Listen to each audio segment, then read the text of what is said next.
Magpapatupad ng balasahan sa District Office ng BIR para sa mga kawani nito.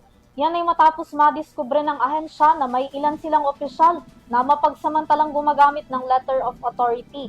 Sandaling lumabas sa investigasyon na totoong mga ito pagkakatanggal sa posisyon ng kaharapin ng sinumang empleyado. Si Crisa Lopez magbabalita. Sa ilalim ng isinasagawang investigasyon ng Bureau of Internal Revenue o BIR kaugnay sa pang-abuso ng ilang kawani sa paggamit ng Letter of Authority, nasampahan na ng formal na reklamo ng tanggapan ang 25 kawani nito. Batay sa pagdinig ng Senate Blue Ribbon Committee, ngayong araw 30 empleyado ang iniimbestigahan, 25 rito ang sinampahan na ng kaso. Ayon kay BIR Commissioner Shalito Mendoza, nakasaad sa inilabas nilang Revenue Memorandum Order o RMO na sinumang kawani ng BIR ang napatunayang lumabag ay tiyak na manadagot sa alinmang reklamong administratibo, sibil o kriminal. Maliwanag po na nakalagay sa ating RMO na ang mga kawani ng BIR na hindi susunod sa mga bagong panuntunan ay mananagot, makakasuhan sila either administratively, civilly, or criminally.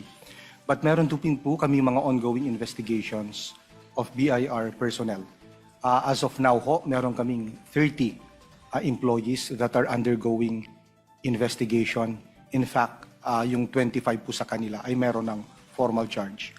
Bukod sa pagsampa ng kaso at investigasyon, nagpatupad na rin ng balasahan ang BIR sa mga kawani nito sa mga district office. Dagdag ni Mendoza, sa oras na mapatunayan sa investigasyon ang pagkakasangkot ng empleyado sa maling paggamit ng Letter of Authority ay agad na mapapatawan ng dismissal sa posisyon. Meron po ba kayo ngayon na reshuffling ng mga tao na transfer yun dito, alisin, ilagay doon sa malayo para the usual process na baka balikan yung mga businessmen po natin? Meron na po tayong ilang personal movement na isinagawa noong mga nakaraang linggo at meron pa pong mga susunod na reshuffling.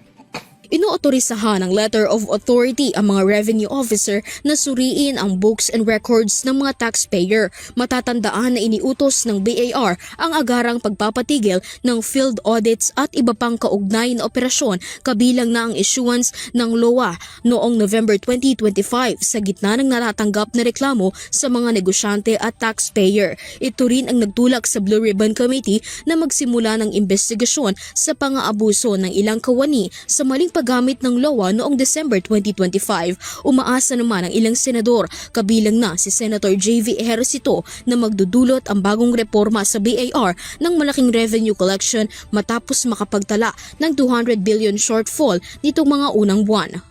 Para sa EuroTV News, Crisa Lopez, sumasaludo sa bawat Pilipino.